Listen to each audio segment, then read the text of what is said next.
All right. Pablo Picasso tells us that art washes away from the soul the dust of everyday life.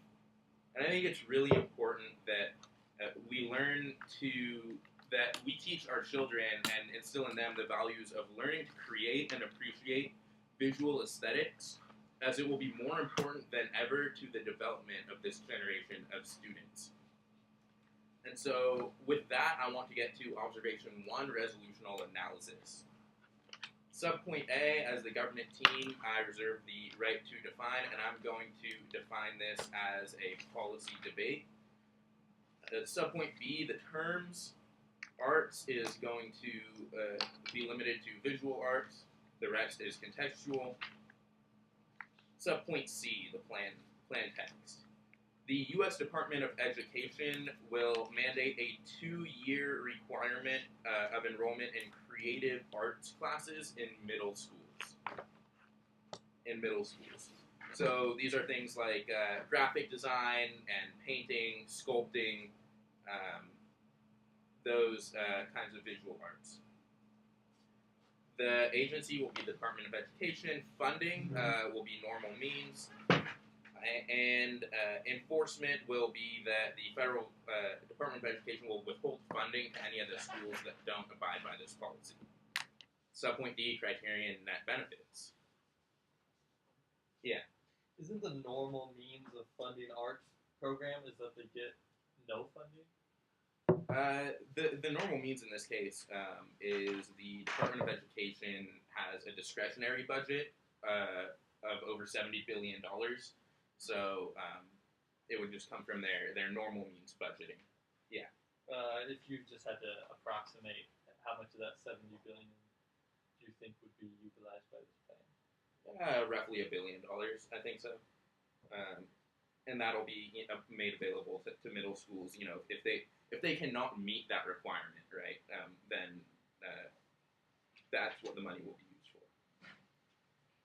So now, advantage one, and is anyone timing this? Because the timer was on the computer, but that just turned off. But anyway, I'll start a timer now, and I won't use the whole thing. So advantage one, this is called bringing art back. So it's kind of like that Justin Timberlake song, Bringing Sexy Back, except for we're talking about art. So subpoint A here is that the U.S. has currently shifted heavily toward common core subjects of reading and math, which has been very harmful because then that has taken arts off of the page, so to speak. So the way that we're seeing this happen, though, even right now, is just yesterday, a state school board in Ohio voted to eliminate a minimum number of arts teachers. So now they don't even have to have a minimum number of arts teachers, meaning that paves the way for them to eliminate arts entirely. This is especially concerning when you look at statistics that show that students in arts are 4 times more likely to achieve academic excellence and 3 times more likely to be recognized for their attendance. When we consider the harms right now of dropout rates in high schools, particularly in inner cities, being too high, this is something that we should look at to keep the attendance in line. Yeah. Can you tell me what your definition of academic excellence is? Yeah, so this study was particularly about students who were recognized for academic achievement in their school. So, however schools choose to recognize students for academic achievement, it's not like a certain GPA number, if that's what you're looking for. Yeah. But would you admit that those that criteria might be a little bit biased towards some people? Sure, but I think 4 times more likely is a big number. I think that arts are very helpful. The viewpoint right here, the inherency, is that due to budget cuts and no federal requirement for arts programs, this has structurally shown art programs the door as now they're leaving our schools.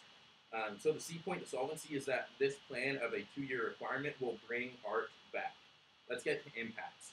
First, we're going to see an increase in math, science, and reading scores because, and this is modeling off of what countries like Japan, Hungary, and Netherlands have done, where they have mandatory arts programs, yet also lead the world as far as their scores in math and science and reading.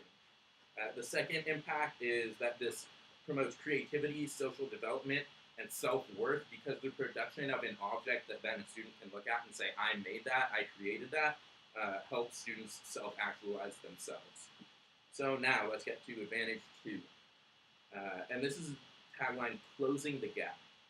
Subpoint A, the harms is that right now high poverty schools show a drastic gap in achievement to higher income, lower poverty schools. And this is due to a few reasons. One of them is that high poverty communities do not value arts very highly, meaning if it's not in the schools, the surrounding the community will not provide these resources either. But also when we look at the increasing national wealth gap, we have to look at how this gap is something that we address. The second harm is that there are different kinds of learning. For example, auditory, visual, kinesthetic, that the public school system is not meeting. They usually teach in 1 to 2 different styles, and arts can incorporate all of them. And so viewpoint, I'll get to after the inherency, is that it's structural again. Arts are first to go, and when there's budget cuts and when we're moving toward a common core curriculum based on sciences and math, that arts are being pushed out the door. Yeah, what's the question?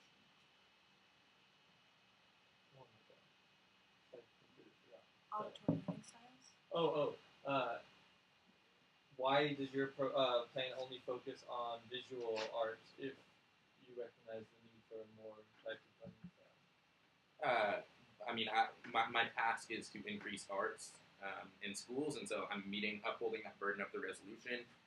Look, if I had 20 minutes, I could talk about a comprehensive plan, but I think I'm meeting my burden as the government team here. So the C point is that a PBS study of high poverty schools in Chicago showed that schools in the Chicago Arts Partnership in Education, or CAPE, had made huge strides in closing the gap between low and high income students as far as their academic achievement is concerned. So we see that it's these art programs that actually decrease that gap. Impacts, first, an increase in equitable opportunity, and then second, a decrease in the wealth gap, and those go together. Then the third impact is a decrease in crime, because this is now these art programs are an outlet, a distraction from crime. Third impact is a decrease in dropout rates. Multiple studies have concluded that art helps keep high-risk dropout students in school, and this is according to DoSomething.org. So ultimately, at the end of the day, you're going to want to vote for the government team's plan here because we are bringing art back, we are closing the gap, we are making sure that our students do better in math and science, and that they're less likely to drop out of high school. And so you will be voting for the government team today. Thank you. What do I do for this? So let's do this now. Let's brainstorm.